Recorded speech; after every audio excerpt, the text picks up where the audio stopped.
ගොඩාක් අය කියන කතාවක් තමයි මම දවසට වේල් දෙකයි ගන්නෙ ඒත් මාව තාමත් ඉක්මනට මහත් වෙනවනේ කියන එක. මම උදේට බ්‍රෙක්ෆාස්ට් එක ගන්නවා, දවල්ට ලන්ච් එක ගන්නවා. හවසට මම දෙකක් එක බිස්කට් එකක් විතරයි කන්නේ.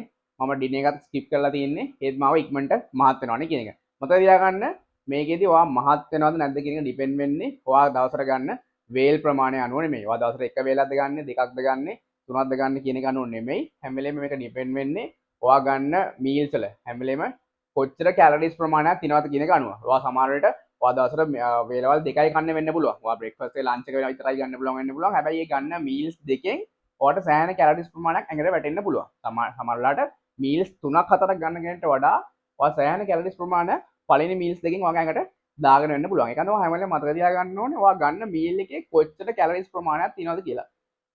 ඒකන්ද මතක තියාගන්න ඔයා දැනගන්න ඕනේ හයි කැලරිස් තියෙන ෆුඩ්ස් මොනවද, ලෝ කැලරිස් තියෙන ෆුඩ්ස් මොනවද කියලා. හැම වෙලේම අපි හැමෝම දන්නවා ෆැට් ලොස් එකක් කරන්න නම් කැලරි ඩිෆිසිට් එකක ඉන්න ඕනේ.